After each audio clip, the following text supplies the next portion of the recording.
What it is, man, it's your boy, let's go. As y'all can see, I'm out here looking like an angel on here in my own way, you know. This one of them special ones, man. Got my man Bussdown Carter coming through, you know what I'm talking about?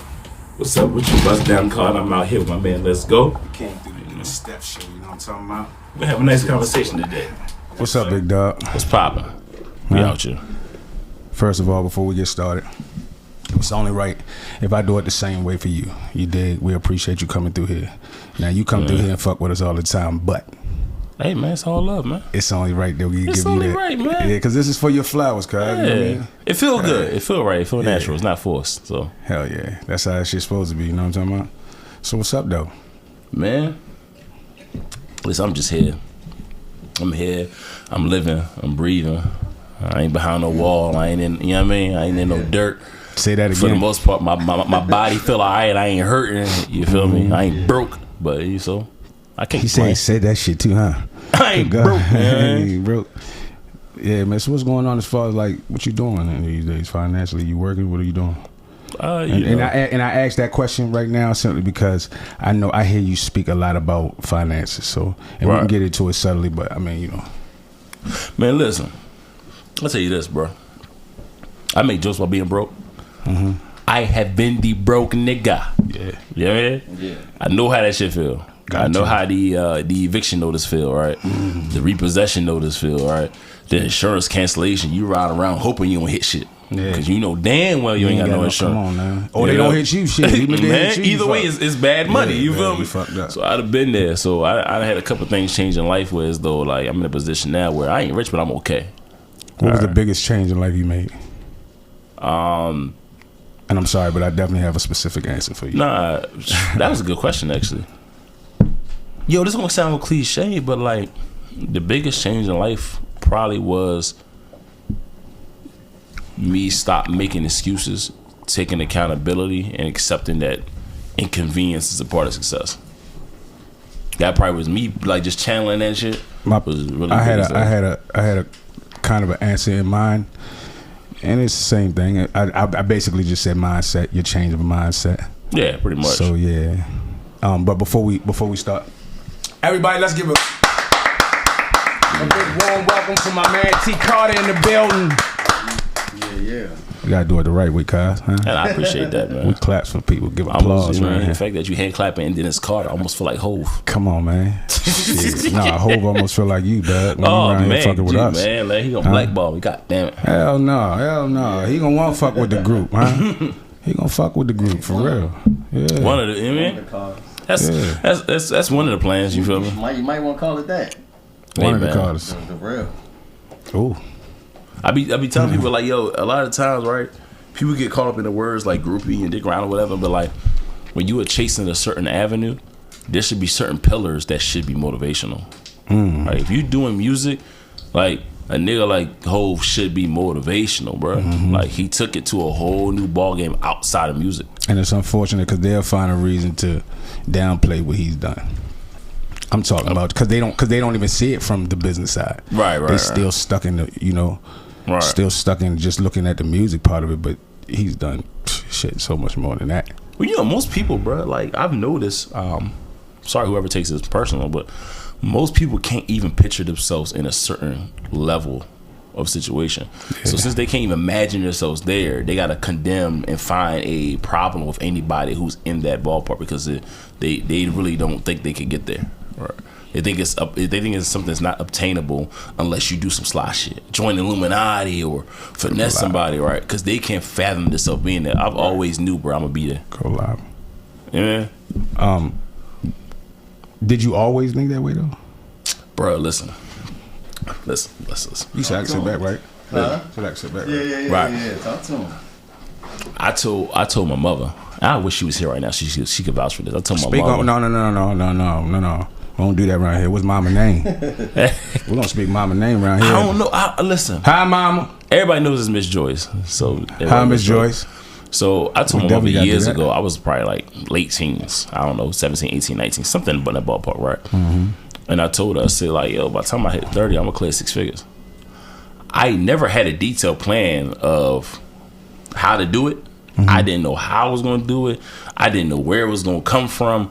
Something embedded in me. I just knew, like, I mean, I'm not about to be just an average motherfucker my whole life. I'm going to jump that next level. So let me ask you a question. Now, think you're gonna probably have to think back into this place, but how long did it take you when you took your biggest fall? Now, think about your biggest fall. I'm talking about the hardest time you hit the ground. Mm-hmm. How long did it take you to dust yourself off and stand back up? Or were you always that type of person that hit the ground and bounced straight the fuck back up? I mean, I definitely always hit the ground and bounce up, but it's levels to it. You know what I mean? Some things you go through is going to take you more time than others just by the nature of the situation. So if you ask me my hardest, it really wasn't too long ago. We're talking about a time frame of like January to March of 2019. And I probably can officially say I've got out of that. Your hardest fall? Man. In life? Man. Wow. Man. Yeah. Because there was a bunch of stuff that was out of my control. Right. I may have had individually for myself worse situations, but there was a lot of stuff I couldn't control. Or I had some kind of control in. But this situation, I literally had no control. I just had to sit and wait and hope and, you know what I mean, and think it was going to work out. Wow. And that was January, probably like January, March of 2019 when that really, really hit. And I probably really just came on the back end of that probably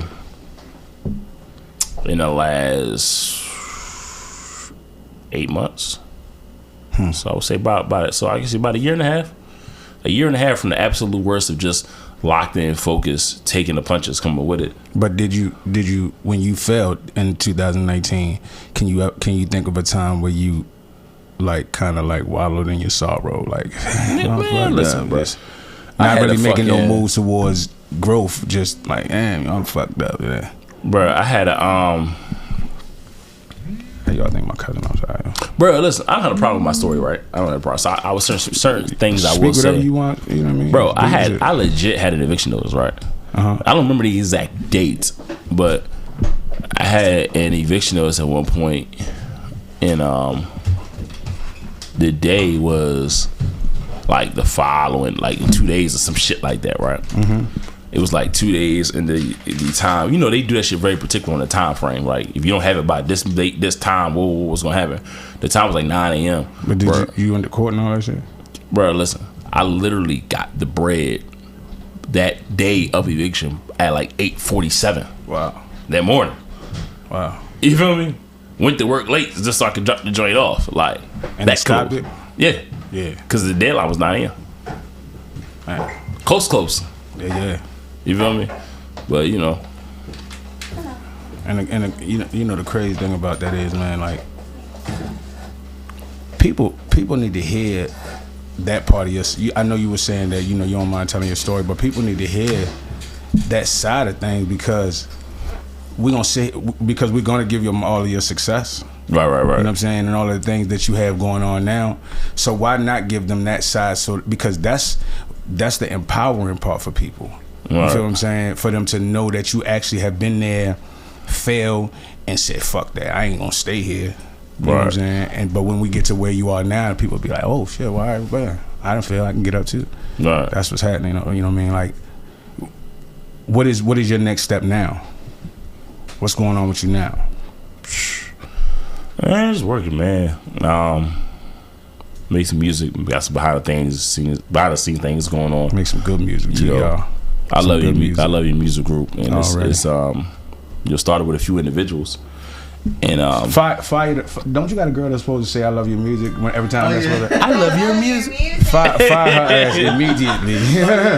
She's supposed to be on cue, girl. Every time we get mentioned. And it's crazy because I created the name of the company, but I did like on a humble, like it just hit me out the blue one day, right? So like. My engineer, Tony Craft. Shout out to Tony Craft. Shout out to Tony Craft. Right. Give it up for Tony Craft. I got a lot more claps in the background. Yeah, you feel me? Yeah. Give it up for that nigga. Yeah, got you. Man, you. fuck that nigga. But that's my dog. But like for years, he's been using "I Love Your Music" as a tag on music, right? So he know that he engineered it. Yeah. And one of my favorite artists is Rick Ross.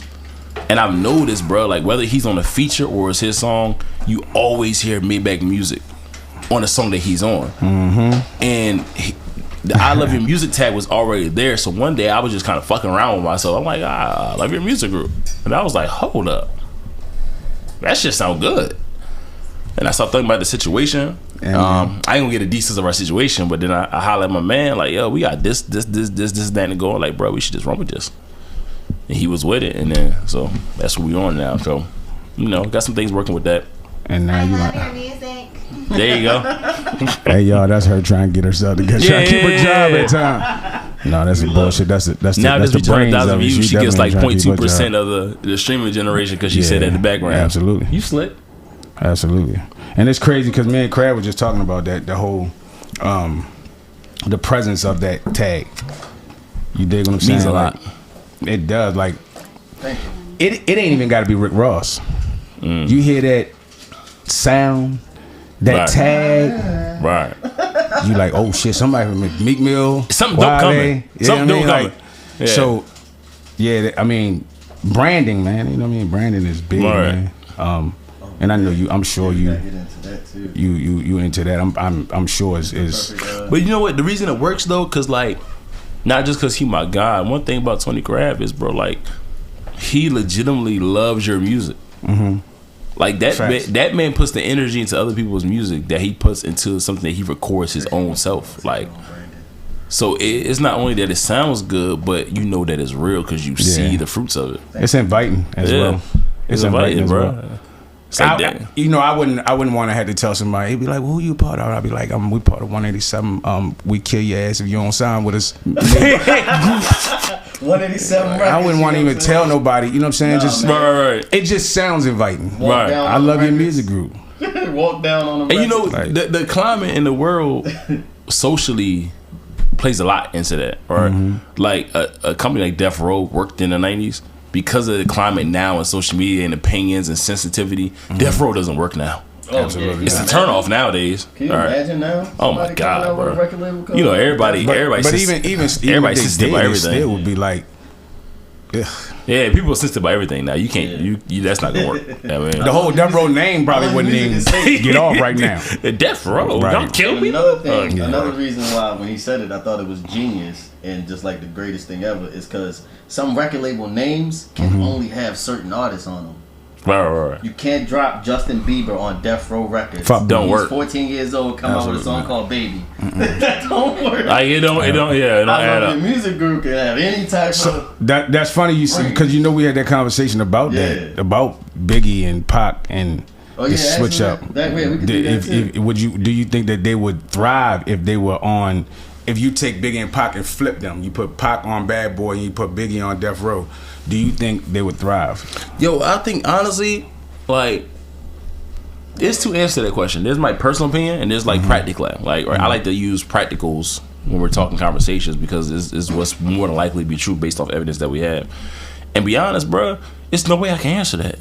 Like 100% answer that because it's like, hey yo, you mean to tell me you took me through that whole hey man, listen, because what do I say? Like, I just knew you was ready to give me something. Yeah, I knew you thought I was gonna give it to hell it. Yeah, but I don't. I mean, if I had to give a opinion, I think we've seen a lot of success with Biggie. Right, it's always been a lot of flashy kind of videos. Right, more up tempo hip hop. Real braggadocious. We love Pac for that deep shit, right? The Dear Mamas and Hard Street.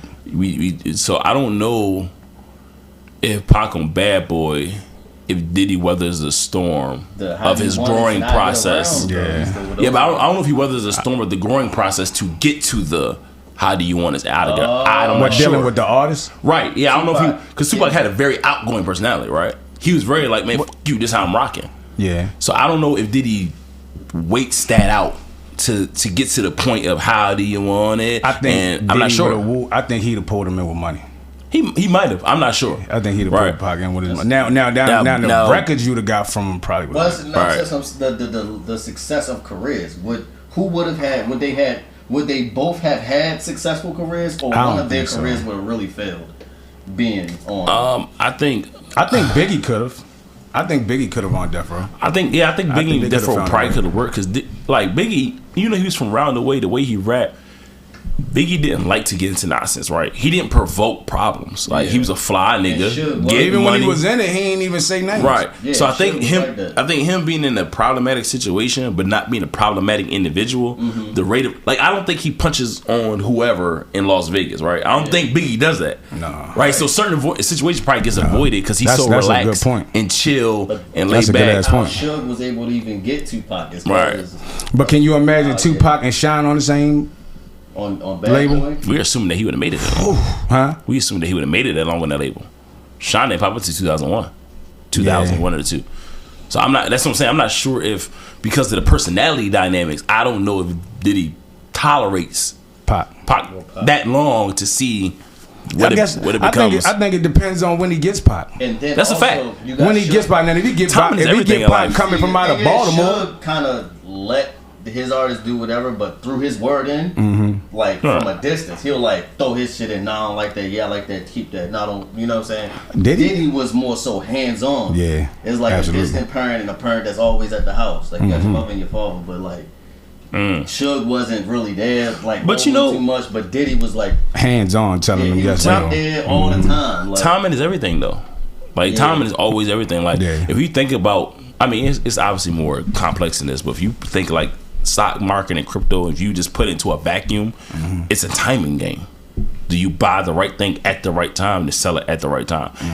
Life is a lot of times about timing. So I just don't know how that timing would have went. Could it have worked? Yeah. It definitely. It's very reasonable to say, yo, it'll work out perfectly fine. But it's also reasonable to say it might not have worked. It's just time frames. I mean, if you take their characteristics throughout their career, because that's really all. You know what I mean? Nah, hell no. Pac doesn't thrive. He doesn't. I don't think they. He don't even stay there. I don't even think. I don't think so either. You know, he wouldn't stay there because I don't. Like you said, I don't think. And let's not get it gives twisted. Off that type of energy that Pac would want. But I don't know, because Pac only really wanted that energy coming out of jail. When he first, before he went to jail, I get a rant that's a fact. And this is based off my. Come on now, huh? He might have. He might have. How marketable Biggie became? Because he became marketable. Do you think that's naturally him? Because Tupac naturally sells himself in interview, and that's another thing, bro. He naturally sells the. How does Death Row sell big ass black gorilla black? Sell Biggie, or does he need to be packaged and sold? I think Biggie's selling was polarizing, right? Yeah, you got polarizing.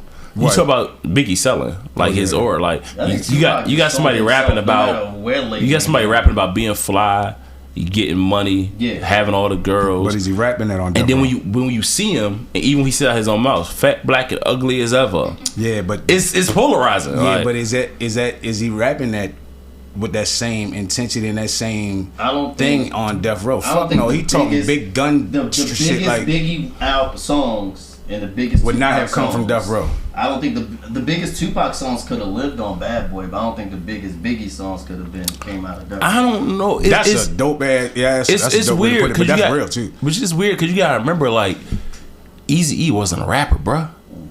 Yeah, Ice Cube and Dre made him, and that's why I said they made that. They definitely did. Dre. If you look at Dre's timeline, bro, he was hands on 50 Cent first album. He was hands on Kendrick first album. He's hands on Eminem drop. Dre kind of, if you come into the table with a little bit of a package, Dre know how to work that shit. That's what he do. I still don't see him doing Game first album. Game was a Dre artist before he got with 50. Yeah, 50 gave him half his album. Absolutely. Dre just has a way of seeing this. Some artists, you know what I mean? I see Dre being able to work with Biggie well. Yeah. I don't see Biggie working well with everything else that come with Death Row. At that time, yeah. To your point, I think, just again, we're talking hypotheticals, right? I'm talking about him getting smoked way earlier. Because we don't know these niggas, so these hypotheticals. I do think when Dre bounces, Biggie rolls with him. Of course. All right, I got goddamn fool, not you. I got one for you. I think that's what happened. As an executive at I Love Your Music Group, say my title again. As an executive at I Love Your Music Group, I appreciate you. You know, creative design and a bunch of other things. Ghostwriter. I won't tell nobody our secrets. Oh, shit. No, seriously though, ask him this through your microphone because it's the loudest. But if you was an executive on Bad Boy, right? If you was an executive on Bad Boy. But you make decisions though. But right. you work there with Dick, and you an executive at Death Row. That means you make decisions, but Suge there, Death Row is Death Row. Right. All right, you on Death Row. Biggie and Tupac is free agents. Who do you think gonna fit better on Death Row as an executive? If you had to sign one of them, they both was just open free agents. As an so we're not talking about preference. We're talking what I just think fits business wise. Yeah, business wise. Now, but you got to think from the business. It's Pac. Okay, bro. Listen, absolutely. And this is no shade. This is like a congratulations. Pac was an actor, bro. I could get him to form into any mode that I want to present. Mm-hmm. Do I want him to be conscious? He could be conscious. If I want him to be gangster, he could do it. He's an actor, bro. There's a reason he was that good in Juice. Yeah, mm-hmm. He's legitimate. He went to a school of arts, bro. Like he's an actor. Mm-hmm. I've been telling people that. What? That how Pac. He's an actor, bro. He's a real good actor. People was like, I think more so than being an actor, he was real. I mean, I think the things that Tupac dealt with mentally made him stand out because the world aren't ready for people who don't wear masks. Motherfuckers who come at you head on. I agree with that, but it's like, bro, like, and this again, this is no shade to him. This is giving him his flowers. To be a person that's a background dancer, and then do I Get Around, and do Dear Mama Brenda's Got a Baby, and then do Juice, and like, bro, you have to be a talented. Yeah, but that's just the nigga. That's just nigga on the bench. Just keep on practicing his jumper, waiting for that time. Waiting for the time for that point guard. I don't think Biggie does that. Huh? I don't think Biggie does it. Biggie's just natural. You look at who their natural basis is. Biggie's a naturally laid back, cool, smooth talk. He just want to hustle, get money. Pac was legitimately like Biggie had to be packaged. You know what I mean? That's why I always argued the whole who was better, because you can't really say. And people want to say Biggie. They you can't say that, bro. That man was everything. But what is better though? Because like opinionated, exactly. You feel me? Opinionated. If you ask me who's going to make a record that moves me, I'll probably say Pac. But if you told me them two niggas had to sit in front of each other and just rap, Pac can't out rap Biggie, bro. That all depends on what the ear want here. I don't. And see, I think listen, I'm gonna tell you right now, it's plenty of niggas that street niggas that can't stand in front of me, cuz I don't care what nobody say. But I promise you, it's some street niggas that won't hear them niggas because I ain't talking that shit. Bro, it's always gonna be some exceptions, but like we just talking like just the ability to put words together and triple double entendres and metaphors, and bro, Pac can fucking be in that category. But what do you define as better? That's where it gets kind of that's why I said it's opinionated. Yeah, it's opinionated. It's no real answer. They both so in saying who's the greatest of all times, is that opinionated? Jay, see, when I think greatest all time, right? Football, basketball, rap. You said right? Jay-Z? Yeah. Football, basketball, rap. It don't matter the category, right? When you talk about the greatest of all time, right? Let's go with what the typical people say, right? In football, they'll say Brady, right? In basketball, they say Jordan, right? Most people jumped out of the chair, right? So if you notice, like Jordan doesn't lead in all-time points in NBA. Right. He doesn't have the most rings in NBA, right? Brady doesn't have the strongest. I would think so. He doesn't have the strongest arm in NBA, in NFL. He's not the most mobile in NFL. So why are we calling these dudes the great if they're not clearly at the top of a category of what they particularly do, right? Because it's all of the things that they do. It's all the things. Just one thing. And that's my point. So when we get to Jay, right? When we start talking about flow, delivery, consistency, longevity, what you did with the position beyond just music, right? There's nobody that has the overall resume that Jay has. Listen, I like to hear people's reason why they say things, because you can't downplay somebody's opinion when they say Lil Wayne or Drake. You can't. Like, I will, but go ahead. Why not Lil Wayne? Because, bro, listen, shout out to Weezy though, because you're one of my favorite artists of all time. Fuck Weezy. Right? You want to know why you ain't making him money, baby? Right. So this is the thing, right? So Weezy has had a lot of time. So there's one thing that automatically puts a red flag on you, right? When we talk hip hop, right? Anytime there's a hint or believable instance of somebody pinning you, it's going to drop you. That Gilly thing is going to be a black cloud, bro. It's like when you playing Madden and your player get injured. Not when the fuck you listen to Dedication 2. But here it go. Wayne has some fire albums. Carter 2 and Carter 1 is like in my top 10 favorite albums all time of hip hop. Period. No matter the artist. Yeah, definitely. Right. No, I'm with you on that. But through his catalog, he also has some moments where it's like, yeah. He make up for those in mixtapes. Do Jay-Z do that? But do he make do? So what you saying to me is, what's Jay-Z's worst album?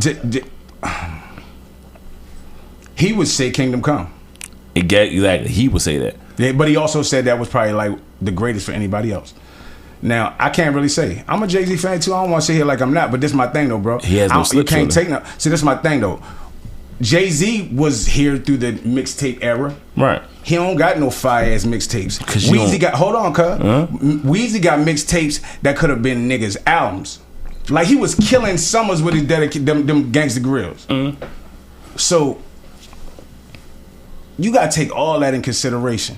All of that. You do. But it depends so you tell me what's Jay-Z's worst album. So man. Do you hold on and ask Jay-Z's my favorite. No, who I think is the best rapper of all time, but not my favorite rapper because I say they're two different. Because I know. So why do you say he's the greatest of all time? Like you said, overall, like the person that got handles, can shoot, can dunk, can play defense, can do all the things because he's done all of those things. He's checking all the boxes. He's been the ghostwriter, he's been the rapper, he's been the executive, he's been the producer, he's played all the roles. He's made the girly songs, the street songs, the anthem songs. He can perform on stage. He can literally cover every single position you can put him in. Even if you don't think he's the number one A+ in one particular box, he's dancing at the top of all the boxes. He can play in every position you want him to play in. Like I said, man, you know it's truly opinion. So because there's somebody right now that will argue Gucci, man. Yeah, but that's the argument. But people will do that anyway. Yeah, but let me ask you a question. That's what I said. From a business standpoint, right? From a business standpoint. All right. What is the purpose of a mixtape? Promotion. Yeah. Promotion, right? Building buzz, right? Right. So, if you're a person, we're talking about a certain individual. I don't want to use the name. I'm just going to use the concept, right? If you're a person that's a third owner of your own label, right? You go platinum every time you drop. Do a mixtape for what? For the same reason Durant and all them niggas still play Summer League, bro. It's practice, cuz. You think niggas listen, bro. Watch this. When's the last time you heard of a Jordan conversation and Summer League came up in the conversation? Bro, it might not call it Summer League. I guarantee you niggas ain't just playing, they ain't stopped playing during the motherfucking off season. Yeah, but you brought up Summer League. We got film of KD, Bron, Kobe, all in these leagues. Why you think we don't got film of Jordan in it? Do it for what? Yeah, I don't need to, but I can guarantee you'll find LeBron in one, and he's arguably the best. Arguably. That's my dog, though. My nigga. Check this out, God. Arguably. Check this out, but no, listen. I'm not disagreeing with you. What I'm saying is, I tell you. Let me ask you a question. Before we get off that subject. Real quick. How would that benefit Jay, though? Real quick before we get off that. All right, because we talking best. And we got on that. Could Jordan do it in this era and still be the best? Could LeBron be in that era and still be the best? You don't want me to answer that question. It's a long-winded question, dog. Man, cuz we thought that Kojo we thought that was a never stop. All right, this is the step show. So the way I conversate, right? Before I directly answer a question, I bring up different things to get people's mindset to an ideology before I get to the point, right? Because sometimes when you say something, people will take it a whole place it's not supposed to go. So I like to lead up to the ideology, right? All right. So with that being said, all right. One of the things. Get my dictionary from over there. Because he is that one. One of the things I don't have. Do that too. I don't have the numbers in front of me, unfortunately. But one of the things that make Jordan a GOAT, right? Because he's known as a great defender, right? Who are the players that gave Jordan the most points? Reggie Miller. No. Who? Allen Iverson, Penny Hardaway, and Kobe Bryant. Why is that important? Here we go. Jordan came in the league, right? It was a big man's league, right? It was ran by the bigs, right? So since it was ran, the way we operate as humans, right? We plan and we adapt and we make playing plans based on what the climate presents, right? So when he came in as a perimeter player scoring, teams weren't prepared for that because it was a big man's game, right? And usually there's always precursors. So something happens, and then once humans see it, humans duplicate it later, right? That's why. Hold on, say that shit again. You gotta say that shit slow. Once things happen, humans, there's precursors. Something happens, humans view it, watch it, analyze it, process it, view the goods and bads. They duplicate it later because it works, right? So when Jordan came as a perimeter player, there wasn't no perimeter players like that. That was a Kareem league. That was a Bird league, who was semi-perimeter player because he played small forward or power forward. Right? That was a Hakeem league. Like that was a Patrick Ewing league. Can you look at that, please? Because I don't know if that's true, y'all. I don't know. When Jordan, just because Jordan came in and was nicer than, that don't mean that it wasn't none of that. Right? He came there. He came there in '84. He came there in '84. Who was the top point guards or shooting guards in the league? Who's the top players? In the NBA Kareem, in '84. Hakeem. Yeah, this is the Let's Go Lounge exclusive right here. This one. But here's my point, right? Shit on the spot. You got Google with this brother. Anyway, but here's my point, y'all right? better get y'all dictionary. Y'all fuck around and here's my learn point. something. So I'm gonna get back to that. 1984. Give me your top. 94. Give me your top 5 because he's a shooting guard. Hakeem Olajuwon. Give me your top 5 shooting guards. No particular order. I just need no order. That ain't fair because I don't be knowing them niggas spots. I just know niggas. All right. So most people, their top 5 shooting guards is going to go Jordan, Kobe, Dwayne Wade, Allen Iverson. If you consider him a 2 guard, Curry played point. Curry played point. Clyde Drexler, James Harden. Right. The reason I bring this up, Tracy McGrady was a 2 guard. Vince Carter. Harden played 2. Yeah, he's a 2 and a 1, right? Yeah, so the reason I bring this up, all these names I brung to you was drafted after Jordan. Right. 2 guard wasn't a primary thing with Jordan played, right? So the reason, to get back to my original point, the reason Penny Hardaway, Allen Iverson, Kobe Bryant all got the most buckets on Jordan at his position, they came after Jordan. When Jordan came, bro, 2 guards wasn't a thing. So yeah, he was a great defender because there really wasn't no great 2 guards. The only thing you can argue, when you said 1984, yeah, top players. I was ready to say Larry Bird and all them up. Okay. Larry Bird was power forward. He talking about shooting guards, so. Yeah, Larry Bird was power forward. Yeah, he said just shooting. Yeah, people that play. I think that's what he talked fast, yo. I think he might have spent me. Remember, in that era, they didn't play zone; they played man-to-man defense. So it's important that we put up actually position. They play man-to-man positions, shooting guards. Or you just run down the list and name off who's a shooting guard and who's not. It's only gonna be Clyde Drexler and Joe Dumars. Who's a shooting guard and who don't play shooting guard? You'll say it next to their name. Now go ahead. What you saying? No, what I'm saying is, so all the best shooting guards we know came post Jordan. They came in the '90s. They came in the mid '90s. Allen Iverson, Kobe Bryant, Tracy McGrady. They was all drafted. We're gonna find that out. Right. They was all drafted in the mid '90s. Right. So what they're saying is the guys who got the most buckets on Jordan actually came after Jordan. Like they were secondary to Jordan. So Jordan spent his career, mind you, they didn't play zone. They played man to man. So he didn't on ball have to guard the best player of a team every single night because the best player wasn't typically the 2 guard. It was Magic Johnson, the point. There was Larry Bird, the power forward. There was Hakeem Olajuwon, the center. Patrick Ewing, the center. Kareem, the center. I don't know their positions. It was very rare. Bernard King, Larry Bird, Michael Jordan, Purvis Short, Alex English, Dominique Wilkins, Adrian Dantley, Mark Aguirre. We were to find out their so positions. That's the top 10. So what I'm saying is, to my overall point, I don't know who's shooting, but you know who if you guys are. all the dudes that put the most points up. Shit. Exactly. Right. All the dudes that put the most points on Jordan at his position came after him. Why you say Allen Iverson though? Because people argue whether he was a point guard or 2 guard. Why you say him put the most points up on Jordan? Bro, the first 5 times, if I got this correct, the first 5 times him and Jordan played, Allen Iverson put up like 33 or more points in 4 or 5 games. That includes being a rookie. The first 5 times they met, he put up like 33 or more 4 times, bro. So the thing is, when people watched him and the game evolved, and now people at his position start to become shifty, scoring 2 guards, he started getting buckets put on. As a non-basketball fan, I can. He started getting buckets put on him. That's no shade to. I think he's still great. You talking about Jordan? Yeah. He's still great, but I'm saying the fact is, not my opinion, the fact is, once the nice niggas got 2 guards became shifty, score first, primary options. So you kind of answering my question then. Because I said, could Jordan now I don't think he would be extremely successful. As successful, no. But he would still be one of the best players. How about LeBron then, though? Absolutely. Running niggas over. Do you understand? Stepping on, look like a whole monster out that motherfucker. So, do you know what Karl Malone put up? Numbers he put up? Karl Malone played like 20 years, right? Man. Right? Yeah. And he danced around 25, 27 points, right? Yeah. LeBron and Karl Malone have the same stature, 6'9", 250.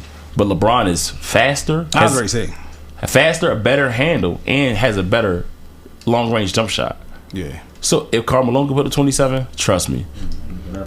But actually, Jordan answered this question a long time ago. They asked him what players would be as successful or nearly as successful in his era, and he named Kobe, Tim Duncan, LeBron, and somebody else. I forgot. It was like 4 people.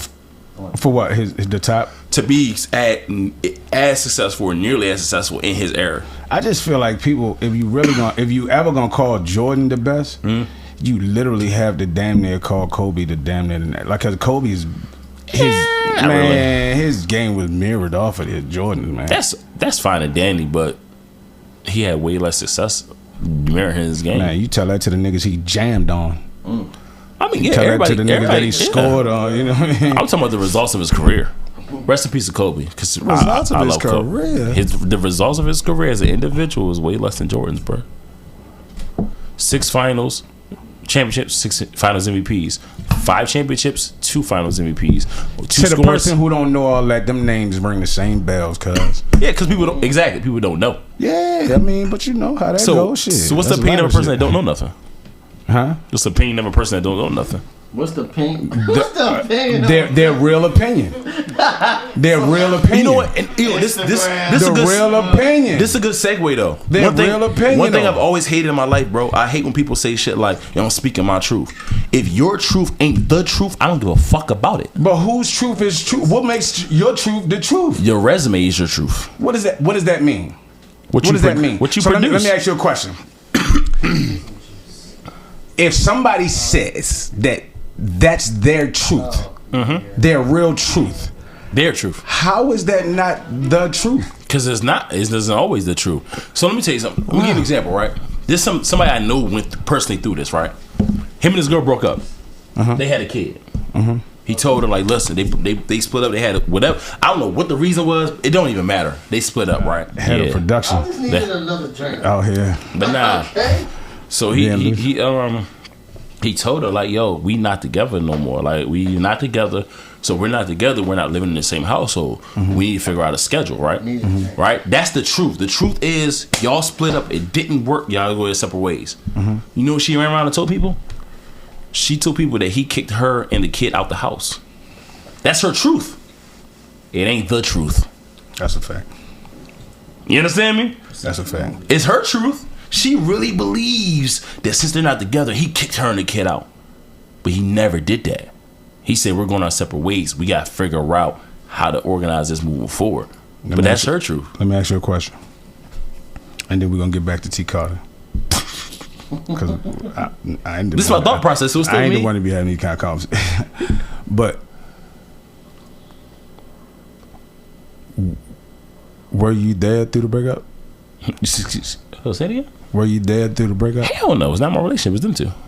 So you still getting sides, right? I'm still getting sides. But that's the only thing I operate off who's of. to say that her shit ain't the truth? Again, so I don't know either side. I'm not taking either side. I'm taking evidence they both clearly give. Taking somebody else's side, bro. No. Because you were like, she believes that this is her truth. What I just told you is both the information they both gave. I know both of them. They both gave me. I don't know exactly what happened. But so we don't know who truth is truth. No, we don't. But so only thing we could do off, just like when we judge politicians or sports players, we're not in them locker rooms. We're not in that game. We're not with them reps. So we're only going based off the information we have to work with. So what they both gave me, her truth does not match what the truth is. Okay. Could it be more? It could be, but I wasn't there.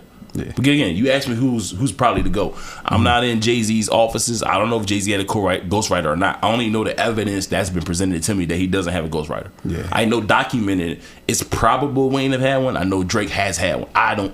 Could I be wrong? Jay-Z and Lil Wayne stand in front of each other. Who coming about that motherfucker? Honestly, bar for bar. That's music is tricky. It depends what you're listening for. Wait, fuck! Didn't I say that shit early? Take back. I agree with you. It depends what you listen for. That's why I say Jay-Z as a whole total package of all the other things included. Yeah. But as far as like who's bar for bar better, it depends what you're listening for. A bunch of people were saying Wayne. I would say Jay because it's a different thing I'm listening for. Facts. I can see that though. Yeah, man. I can see that. I love both of them though. Like nigga, the fucking Blueprint and the Carter 2 is gonna run through my rotation like clockwork. Like so. Not to mention my name is Carter, by the way. No, it is. Just throwing that out there. Speaking of which, you call yourself Bussdown Carter, right? Right. But you used to call yourself T Carter, right? Right. Is that what's up with that? Bro, this is a gospel rapper whose name is T Carter. Right. I got demons. When I found that out, I said, bruh. And he was doing that before me, so it was like, bruh, we can't have the same name as a gospel. we can't blend that. Like that can't be. If they go to Google, y'all, you don't want.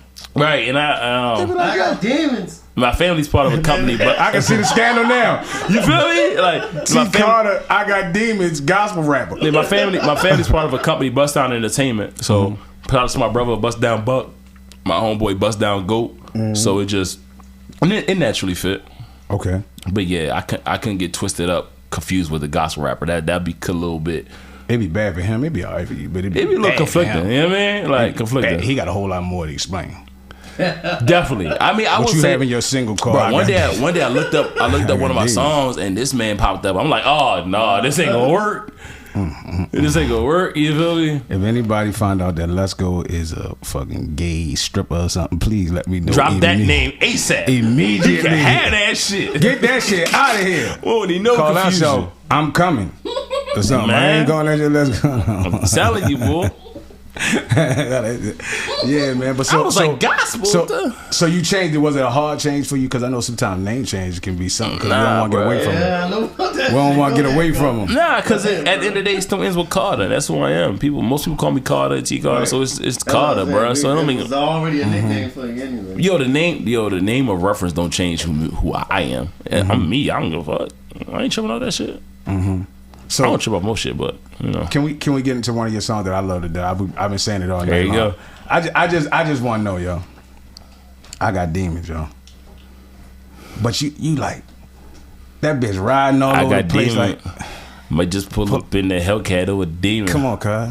I don't trust nobody. I got reasons. Had to cut my partner off because he was tweaking. He was hating on the low and I could see it. If you knew what I've been through, wouldn't believe it. See, the money's mandatory, bitch, I need it. If it's do or die by my kids, then I'm squeezing. I got bad habits, I'm trying not repeat it. Hey, yo. That's life. I don't know why a week ago I woke up singing that shit. Yo, I don't know why the fuck I woke up saying that shit, yo. That shit was stuck in my head, man. But for anybody don't know, make sure they know your where they can follow you, yo, because they definitely need to be able to hear your music. No, you follow me on. You can find me on all your streaming sites at Bussdown Carter, on IG at Real Bussdown Carter, right? Facebook Bussdown Carter. So explain the Bussdown shit again, cause company, family company. You know, I shot my brother Bussdown Buck, Bussdown Goat. My man Goat is always running around just saying Bussdown. So like, you be eating some food and like he wants something, he be like, yo, Bussdown. Bust me down. Yeah, you feel me? So it just be a big cute thing. Definition of it. That's why I love it for you so much. Maybe you ain't telling me something. No, what's the actual definition? Is taking apart a piece of jewelry and putting diamonds in it. Bust down, rolling. Right. Bust down anything. Anything. Taking the original apart and putting diamonds in it. You sure know you make it see, something more than I what wish it you to was. give that. I wish you to give that example. Why? Reason why? Simply because. I just like that. But that reflects you more. Because I don't know your people's, but that's him. I love it. I can see him. But I'm a nerd, so I love I'm just real nerdy. But that's why when he ran with it, I was like, oh yeah. But you know, I'm not perfect. I try my best to be an honest individual, and like, bro, I didn't come up with Bussdown. My man did. Like he was always saying that shit, and just from being around each other, it stuck. Like it just worked now. Goat, my man Bussdown Goat. That was the first person I ever heard say that. He used to say it all the time, and it just started to stick. So I can't even take credit for that. You feel me? Where you from? I was born in Fayetteville, North Carolina. I was raised in Anne Arundel County, Maryland. Shouts out to Fayetteville out this motherfucker. Shout out to the 2-6. Give it up to Fayetteville. Shout out to the 2-6. Yeah, man. I was born there. I was raised in Maryland though, Anne Arundel County. All right. So let me ask you a question. You seeing that it's a lot of artists being, they're being murdered or for whatever reason, right? So, do you fear getting too big and it doing something to your closest peers? And those, because money changed things, statuses change things. Well, that's a whole other conversation. Because I don't think money changes a lot. I think money just exposes what the truth already is. Cook googa the mugger. Shit, you said something that time. You know what does money? What does a lot of money bring? Right, it brings comfort, stability, access. Right. So you dealing with people, you don't really know who they are because they're not free of access. They're not free of stability. They're not, you know what I mean? They're not free of status. So you think you know them because you've been around, but you don't really know them. All money do is expose what you are. If you a trash motherfucker, if you a helpful money allows motherfucker, a person to be in their most comfortable state. in their most comfortable state. Yeah. Your bills is paid. Your health insurance is covered. You could drive the car you want, have the clothes you want. If I guess a motherfucker never know me then because I always got some of that shit. But yeah, I believe that though. Never know me. Like that's what people say. Like I think it might be a Meek Mill, but Meek Mill said it might be Meek Mill or somebody else, whoever it was. He said money changes people around them more. It changes expectations, right? If you got a friend that's backed up on bills, let's say backed up $2,000, right? Typically they're gonna figure that out. They're gonna ask a family member, right? They may take a loan. They may shuffle some bills. Something might get due late. But if that friend now knows that you're worth $20 million, their mind instantly is like, oh, $2,000 to him is. There's not many. So now when you wasn't on their radar for a phone call, you're now on their radar for a phone call. So did you change? Or did their expectations of you change? That's some real shit. Yeah, it's human nature. That's real. Seriously. If I'm down 5,000 and I know nobody immediately around me has excess 5,000, why would I ask them to make them feel? But if I'm down 5,000 and now one of those people are now up 20 million, my mind is instantly going to say, yo, what's 5,000? They got it. I can hit them back. Yeah. Shouldn't be. That's you counting somebody else's money, but it's human that's nature. The reality of life. It's human nature, yeah. Right. That's but what is that though? What is human nature? Because if it's something is human nature and that's just something that humans do, why do we call it wrong or right? Because society and the news and the media, bro. Like you ever notice? Like I forgot the exact number. I'm ballparking. Like only like 10. This is documented, of course. Only documented. We don't know what's documented, but documented only like 10% of the nation makes over $150,000 a year. Only 10%. That's documented. Only about 10%. Only 10%. Documented makes over $150,000 a year. So with that being said, if everybody has a bag, right, it makes a bag not as important, right? What is a Rolls Royce if everybody could buy it? Yeah. You feel me? What is the difference between VVS's and S1s? We were just talking about that with the shirts, the T-shirts, and we were just trying to figure out why. We was on the phone, right? We were trying to figure out why these T-shirts are. $200. They ain't saying their name on this, but they ain't saying I love your music group. Let's go. So that being said, it's all about exclusivity. So if people love exclusivity, right, and if you take exclusivity, the concept of that, and then the average only at 10% make $150 or more, there's incentive to keep that higher percentage in that realm, especially when you know people reach that level. So on a day to day, I can't physically control what you do, right? Yeah. I can't move your arm, move your leg, and make you do something. Yeah. So the only way I can separate this, I got to make your process of thinking be different. So I got to hand you down these ideologies that I don't abide by, because as long as you feed into it, you're gonna stay here. I seen a post yesterday, right? It was funny. It was on Facebook. It was a post that somebody said, I'm paraphrasing, it was like, I don't care, an $800 car note is stupid to me, blah, blah, blah, blah, right? And on the surface, from an average person, that sounds dumb, because $800 sounds like a grip, right? But when you actually do the facts behind it, the average entry-level luxury car is going to cost you about $60,000. Yeah. A $60,000 car payment is going to put you over $800. Right. So who thinks $800 is a dumb payment? Someone who has to pay $800 because they credit back. Because they ain't got it. That's why they say $800 is too much. Yeah. You understand me? Facts. Whether you finance or lease it, you dealing with a $60,000, $70,000, $80,000, $90,000 car, you're going to pay over $800. Right. But they don't want people to understand that. They want you to think it's dumb. So now that you think it's dumb, you will never step into their world. It leads that 10% to 10%. It leads the 5% to 5%. It leads the 2% to 2%. Yeah, because they so the exclusives and the elites want to keep something to themselves. Got to value in this shit, and that's what Nothing they have means nothing if everybody can do it. If everybody can touch it. Because there's people that's diamonds wouldn't even be, rare or whatever if everybody could just walk outside and go grab. Bro, you can meet a chick right now. She be attractive. She bad. She got a career. Her money together. She woo. If you find out in the very instance of meeting her that anybody can hit it, it's automatically a downgrade. It is off the bucks, right? Because there's no value in it no more. There's no value no more. It's just like, well, what the fuck? What do I even have to talk for? If, you'll just. Man, I feel you. A master key that can open a bunch of locks is super useful. A bunch of locks that can be opened by any key is pointless. Say that again. A master key that could open a lot of locks is useful. A lock that can be opened by a bunch of keys is pointless, bruh. If you have a house and you have a lock on your door and that door can be opened by multiple keys, what the fuck is the point? Come on, God. You know what I mean? That's deep. Come on, man. That's deep. I'm just telling you, it's out here. It's out here, but they give us these principles, these concepts to leave us in a spot. Leave you there. Cause long as I don't give a fuck if you have a comfortable life. As long as you're there and not here, do you? Yeah. Stay the $60,000 owner in DC. So let me ask you a question though, right? What if someone's comfortable life isn't what you would consider comfortable? Shout out to them. Okay. So right. I wanted to know if you see it that way. Nah, you watch sports, right?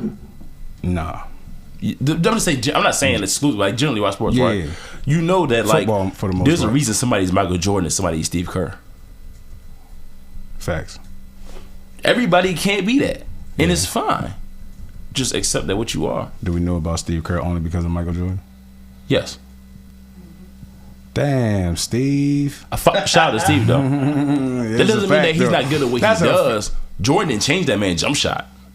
Yeah, but he made sure he got that bitch. The status of what he is to the general public, that's because of association, right? Like most people don't know me. I guarantee you, if I start popping up in pictures coming with Jay-Z all the time, I would be way more known by default. That's how life rolls, bro. It's the reality of life. People thinking it's wrong, it's superficial or whatever. It's the reality, bro. It's a lot of it's a lot of riding. And that segues to a topic about bread, because a lot of lately a lot of people have been doing these like relationship like conversations, these podcasts and all this shit, and it'd be funny because like I be seeing like a lot of women post like, why do men think that we want them because they got money? I need to make sure. Hold on, I need to make sure that.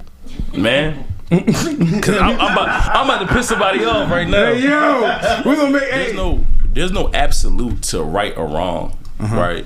So if you find somebody that fits whatever. Oh, you want to face that way? If you have a lifestyle or ideal that you tap into, and you get somebody that taps into that and believes in that, and y'all share that mutually, do you? No question over here. Problem is, people have unrealistic ideologies, right? Like, not necessarily you or you or you. I'm just saying, we're just talking in general, right? Because there's exceptions to every rule, right? So, a lot of women be wanting men to be the man they hear of or think of conceptually, right? Got his bag, good earner. He don't want her to do much, right? But the other side of that is, these are the same women that as soon as their kid turned 2, they want to go to daycare. Hold up, women back in the day didn't do daycare. They took care of them kids. Women back in the day didn't get maids.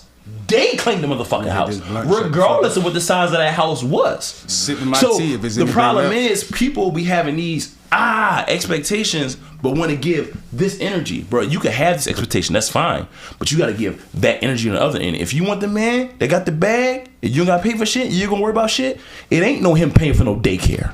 It ain't no him helping cleaning the house. It ain't none of that. If it's gonna be extreme on this end, it's got to be extreme on this end. Hey yo, we got to get him on the Let's Go Talk opinion. I'm just saying, bro. The steps ain't enough. I don't know what the fuck we was thinking. The crazy part is when nigga like me, I don't give a fuck what your decision is, but make sure what you want and what you're trying to do matches what you putting out. If you're not putting out absolute, where he don't never gotta change a diaper, he don't gotta never pay for no daycare, he don't gotta never sweep a floor. If you're not doing that absolute, don't think it. He needs to be the absolute where you don't pay for shit. Right. I think, and not necessarily you, but people in general, we gotta separate opinions from caring, right? Just because I don't necessarily care doesn't mean my ears are closed. It don't mean my eyes are shut. It don't mean that I don't pick up on trends and tendencies and things that happen in the world. I'm still a human. I still see these things. I still experience these things, right? And me speaking on it doesn't necessarily mean I care about the individual. It may be something that's surrounding me or a way I may have thought, something that may affect me indirectly or directly that makes me have my opinion. That don't mean I care about what you're doing. I just have a conceptual thought process of how I view a situation. Yeah. Right? I could watch I'll give you a good example.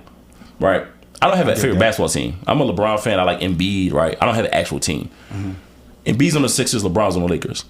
If the Cavs play the Timberwolves, I can critique that game for what it was and what happened in the game. That don't mean I care about either one of those teams.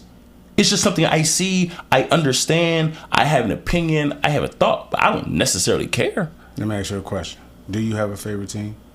In the NBA, no. Do you have a favorite team, period? Yes, Philadelphia Eagles, and in college, UNC Tar Heels. Shout out to the people that got favorite college teams. Do you care about those teams? To a certain extent, yeah, but there is a cutoff point. There is definitely a cutoff point. Like if the Eagles were to... How the fuck you halfway care? Because I'm practical, bro. Like, Eagles is my team, right? They played the Bucks in the playoffs a couple weeks, last week, right? I didn't bet on that game. If you asked me to bet, right, hypothetical, if you told me to take my life savings and bet on that game, even as an Eagles fan, who you think I'm betting on? I'm betting on the Bucks, bro. As you should. As you should. Because I'm a practical thinker. So that Karen has a cutoff. Do I want the Eagles to win? Yeah, but realistically, that makes sense. If the Washington probability is playing Kansas City, don't do that. Don't do that. Because we both that fan, and I don't want nobody saying nothing crazy. But if they play Kansas, I'm just saying. But this is healthy. On them. But this is healthy. I ain't betting. This is healthy though, because I think a lot of people. I think where those separations happen is to be able to live in practicality and get your emotions out of the way. Before you get there, it's still about decision making, bro. And it's like the energy you put out. Like I still live, generally speaking, in the same area I grew up in, right? But I don't deal, even being in the same general area, knowing the same general people, I don't end up in the same kind of situations now that I did. So how can the same person, knowing the same people in the same area, all of a suddenly not have the same kind of interactions? It's the energy I put out, the places I be in, the situations I put myself into. These are all decisions that you're making in the process. Yeah. That's why I said decisions is always what matters. You have two roads you could take. Yeah, you might end up with somebody doing function, but what was you doing in that process? Somebody played with you because you was out posting on the block? You was out posting on the block. So it's about accountability. It's accountability, bro. And it's with accountability and decision making, I know you got picked. and changes of ways of moving and changes of decision making by default comes with a change of relationship statuses. You gonna have some people that was and it's gonna eventually be and you gotta be okay with that. And some of them probably gonna say stuff about you because since they're still here and you remove, their perception is gonna be that you this, that, and the third. You gotta be willing to take that and deal with it for the greater good. So a lot of people are scared of that. They are scared of the rejection. They are scared of not being accepted. They're scared of not fitting in. They're scared of losing a relationship, so it leaves them in a box. I don't give a fuck. Because if you're really meant to be with me, then as I do better, you gonna be with me. If me doing better means you not with me, you wasn't meant to be there. That's some real shit. You weren't meant to be there. If me doing better. I don't know if I would gauge it off me doing better. You wouldn't be there. It's when I'm at the bottom. If you there then. And then when I get there, and then you deserve to be there. Shit, how can I not bring you there? How could you not be there? But if you only there because I'm there, shit. Most people who get drugged down for somebody that came from the bottom. Cause see, when everybody's at the bottom, not necessarily. When everybody's at the bottom, bro, trust this. When everybody's at the bottom, everybody understands the bottom. It's easy. It's easier to hold on to that. Memphis Bleak dragged Jay-Z down. Hell no. Memphis Bleak made a whole lot of decisions that Beanie Siegel didn't make. Shout out to Beans. Say that again. Beanie Siegel Memphis Bleak made a whole lot of different kind of decisions that Beanie Siegel didn't make. Absolutely. That's shut the fuck up, man. Shout out to Beans and Memphis Bleak though, right? Shout out to Beans. And the only reason I bring this up, I use them specifically because Beans has already said in the Drink Champ interview that now that he looked back on it, he realized Hov wasn't wrong. Yeah. So that's why I'm willing to use him as an example. It's not to shit on him because he's already. I ain't trying to change him. I'm just trying to give you some game. Right. It's easy to grasp somebody to the bottom because you fully understand it. You feel it. But when one person now does this, and these people have never been there, they don't understand what come with that. They don't understand what come with that. So now when you got to make certain decisions because of where this is, they look at it as you being funny because they don't get it. I think because they never been. How do you understand something that you've never been a part of? That's a slave mentality, brother. No, I'm asking you a general question. How do you fully understand something or the process that somebody does of something that you've never been a part of? I don't understand gangs. You can. So something that they're doing that may not be off at all to you, it may look off because you don't get it because you ain't been there. You don't get it. I don't get it. At all. It's on both sides. Like somebody who's born into money and born rich, I can't expect them to understand round the way. Yeah. They ain't never did that shit. So to them, round the way looks crazy. What's the words they use? Hoodlums, gangsters, thugs. They throw all this shit around because they don't understand what it takes for you to be in that, born in that, and trying to make a way. They don't get it. And it's the flip side. If you come from this, now all of a sudden you're here, but everybody else never left here. They don't understand why you're making the decisions you're making. They don't understand why you're not being around as much. They don't understand why they don't bring certain people to certain events. They don't. They just look at it as you switched up. Yeah. But you had to switch up. Well, I don't doubt that. I don't doubt that. I second that emotion.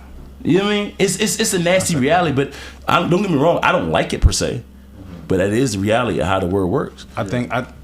I want to say this, and I hope that I don't get no bad flack for it. No, you my guy. But no, it ain't even about you. But it's just, I think if Dolph like told us some stuff, like where he hung and just stayed away and just, I mean, like you can't, yo, like decisions he made, hating hard, like for real. All his money, his status, and his connections became irrelevant because of decisions that he made. Yeah. Let's get into it. And some slick niggas. Funny, isn't it? Yeah, all right. So yeah, man, listen. We're gonna go ahead and conclude this. We're gonna go ahead. We're gonna go ahead and conclude this. It's your time to go ahead and do your thing now. We appreciate this. For anybody watching, you gave some real free game. They need to really probably watch this a couple times. Free 99. Yeah. All learned and inherited by a bunch of mistakes I made myself. There it is. Where can they find you? Where can they find you at? Hey man, IG at Real Bussdown Carter, Facebook Bussdown Carter, and Or you can contact I Love Your Music. So we can do that also. To the steps. We're gonna go into that thing, man. We appreciate you being here. Stop make it rapping. 9 to 5s won't make it happen. Bills, they just keep on coming. My kids always needed something. Thought about moving onions, then I heard the phase was coming. If I hit the penitentiary, I wonder will my kids forgive me. The answer is 50-50. I can't play with probability. Ain't seen my girl, she miss me. Old homies be trying to diss me.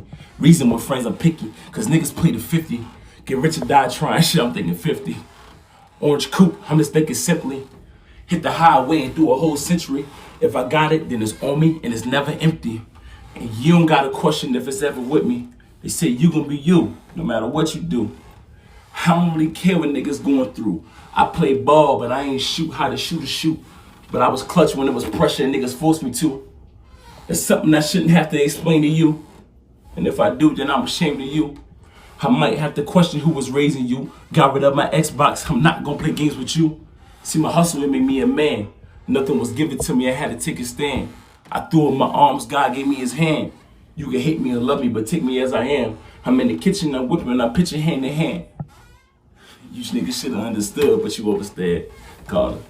I love your music.